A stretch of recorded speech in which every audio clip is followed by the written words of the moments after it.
Hello everybody, welcome to Mamta Bedi classes. Today we will read remaining part of chapter 6. The name of chapter is The Tempest 1 and it is written by William Shakespeare. In previous video we have read first scene of this chapter and second scene also. Okay, and now we will start to read the third scene of this chapter.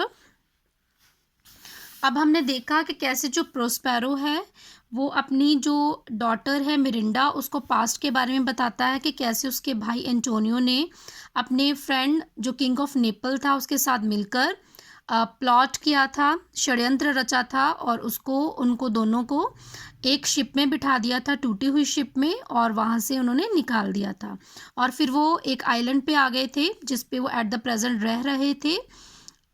ठीक है, और फिर अब जो Prospero उसको ये भी बताता है अपनी बेटी को कि ये सब जो उसने स्टॉर्म क्रिएट किया है सी में तो वो उसके मैजिक से हुआ है और वो अपने दुश्मनों से बदला लेना चाहता है।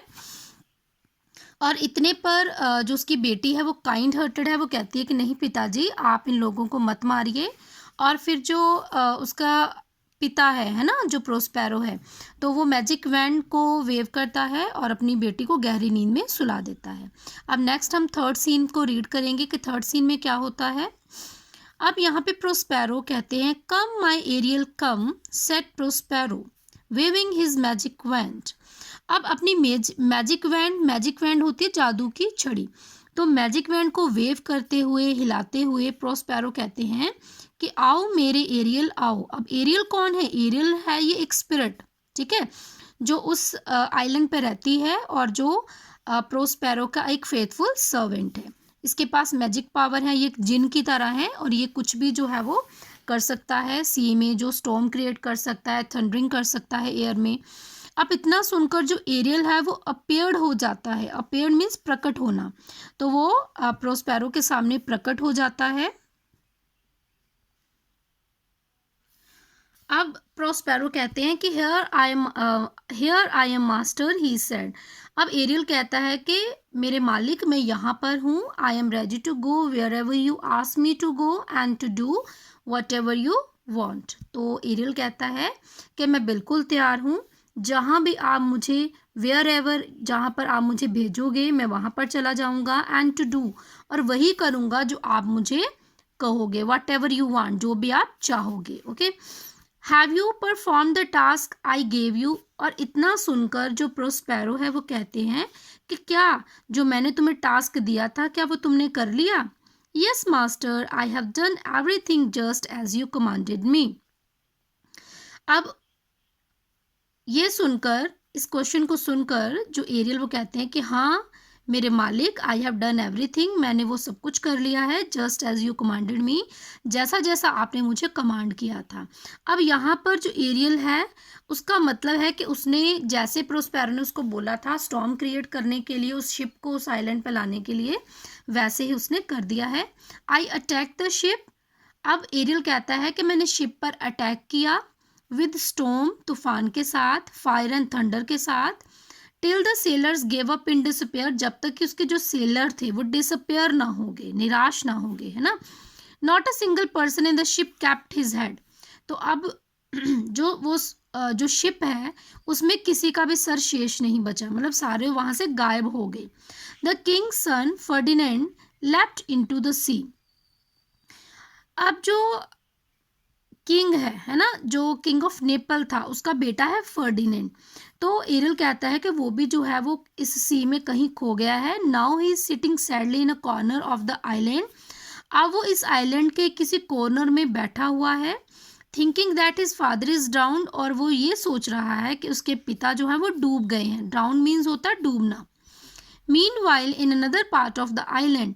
और एरियल कहता है कि इसी समय के दौरान इस आइलैंड के दूसरी ओर द किंग जो राजा है, द किंग ऑफ नेपल है, योर ब्रदर और तुम्हारा भाई Antonio, and the other are looking for Ferdinand, और वो सब फर्डिनेंड को ढूंढ रहे हैं। इट मीन्स कि यहाँ पे क्या सीन चल रहा है कि आइलैंड के एक तरफ फर्डिनेंड बैठा हुआ है जो ये सोच रहा है कि उसके जो फादर है वो डूब चुका है, ठीक है, यहाँ पे क्या किया है, एरियल ने अपनी मैजिक के साथ स्टॉर्म क्रिएट किया, उस जो शिप पर अटैक किया, और वहाँ के जो सारे लोग थे वो गायब हो गए वहाँ से मैजिक पावर से। ठीक है, और वो आइलैंड पे भटक रहे हैं। एक साइड पर फर्डिनेंड है और दूसरी साइड पर जो किंग है, उसका जो पिता है किंग ऑफ नेपल, और प्रोस्पेरो का भाई जो एंटोनियो है, ठीक है, जिसने उसके प्रति षड्यंत्र रचा था, और उसके बाकी जो पर्सन्स हैं वो फर्डिनेंड को ढूंढ रहे हैं। Who they fear is down, और वो भी सोच रहे हैं कि फर्डिनेंड जो है वो डूब चुका है। As for the ship I have brought it safely to the harbour, harbour होता है किनारा। ठीक है, तो अब एरियल कहता है कि जहां तक शिप की बात रही तो मैंने शिप को बड़े सेफली किनारे तक मैं उसको ले आया हूं। You have performed your task perfectly, said Prospero. Prospero कहता है एरियल को कि हाँ, तुमने अपना जो टास्क है बड़ी परफेक्टली, बड़ी निपुणता से पूरा किया है। Now we have some very important work on our hands. अब प्रोस्पेरो कहता है कि अब हमारे पास करने के लिए बहुत ही इंपॉर्टेंट काम है। The time between now and evening is precious for both of us. अब यहाँ पर टाइम की वैल्यू को बताते हुए प्रोस्पेरो कहता है कि जो अब का टाइम है, ठीक है, अब से लेकर जो इवनिंग तक का टाइम जो है वो बहुत ही ज़्यादा प्रीशियस है। ठीक है, और हमें बहुत कुछ करना है। More work sir, let me remind you of the promise you gave me, namely to give me my freedom. अब जो एरियल कहता है कि और काम, sir let me remind you of the promise, मुझे आपको आपका प्रॉमिस याद दिलाना है। ठीक है, अब प्रॉमिस क्या था, to give me my freedom. अब प्रोस्पेरो ने कहा था कि अगर एरियल उसका काम कर देगा तो उसके बाद वो उस एरियल को फ्री कर देगा, ठीक है, अपनी गुलामी से मुक्त कर देगा। जैसे आपने देखा होगा बड़ी मैजिकल स्टोरीज होती हैं, उसमें जिन होता है ना, तो वो अपने मास्टर्स का कहना मानता है। तो उसी तरह से यहाँ पर एरियल जो है वो एक जिन है, एक आत्मा है, तो वो अपने मालिक का कहना मान रही है। What, said Prospero angrily. How dare you ask for freedom before the time is out? Where would you be but for me? Have I to remind you how I released you from the pine tree? अब इतना सुनकर जो Prospero है वो गुस्से से कहता है, क्या, how dare you ask for freedom before the time is out, तुम्हारी हिम्मत कैसे हुई मुझसे आज़ादी के बारे में पूछने की, बिफोर टाइम इज आउट, समय से पहले। Where would you be but for me. अब वो कहता है कि तुम कहाँ थे, मेरे से पहले तुम कहाँ थे, वो उसको रिमाइंड कराता है। Have I to remind you how I release you from the pine tree, क्या मुझे तुम्हें याद दिलाना पड़ेगा कि किस तरह से मैंने तुम्हें रिलीज किया था पाइन ट्री से। ठीक है, तो हमने स्टार्टिंग में पढ़ा था जब हमारा चैप्टर स्टार्ट हुआ था कि एक साइकोरेक्स नाम की जो चुड़ैल थी उसने एरियल को एक पाइन ट्री के हार्ट में कैद किया हुआ था। ठीक है, और कैलिबन उसका बेटा था चुड़ैल का, जो कि हाफ फिश और हाफ मैन की तरह नजर आता था। और जब प्रोस्पेरोस आइलैंड पे आता था, और क्योंकि उसको मैजिक पावर की नॉलेज थी, तो उसने अपने मैजिक से ये जाना कि पाइन ट्री के हार्ट में एक आत्मा है, तो वो उसको रिलीज कराता है, और तब से ही जो एरियल था वो उसका गुलाम बन चुका था। तो अब ये बात सुनकर जो प्रोस्पेरो है गुस्से से बोलता है कि क्या तुम्हें याद नहीं कि कैसे मैंने तुम्हें उस पाइन ट्री से मुक्त किया था, तुम मुझे आज़ादी के लिए बोल रहे हो। अब इस पर एरियल कहता है, I am sorry master, I will obey your willing, said Ariel. Ariel कहता है कि मालिक मुझे माफ़ कर दो, आई विल ओबे योर विलिंग्स, मैं वैसा ही करूँगा जैसा आप चाहोगे। विलिंग्स होता है इच्छा के अनुसार काम करना। Okay, good, said Prospero.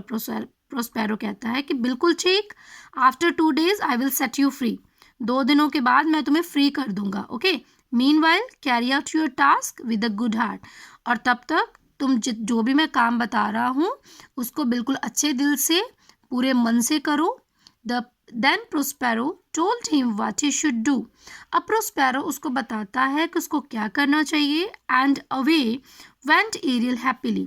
इतना सुनकर जो एरियल है, जो आत्मा है, वो हैप्पीली वहाँ से चली जाती है। To the place where Ferdinand set weeping over his father's death. और जो एरियल है वहाँ पर जाता है जहाँ पर जो फर्डिनेंड है वो रो रहा है ठीक है, अपने फादर की डेथ के ऊपर, क्योंकि वो सोचता है कि उसके फादर डूब चुके हैं और उनकी डेथ हो चुकी है। ठीक है, तो इस चैप्टर में पार्ट 1 में इतनी ही स्टोरी है। नेक्स्ट वाली स्टोरी हम नेक्स्ट जो चैप्टर है नेक्स्ट वीडियो में पढ़ेंगे। Okay, we will discuss glossary. Okay, अब ग्लॉसरी में क्या है? बार्ट। बार्ट मीन्स होता है पोइट ऑफ नेशनल इम्पोर्टेंस।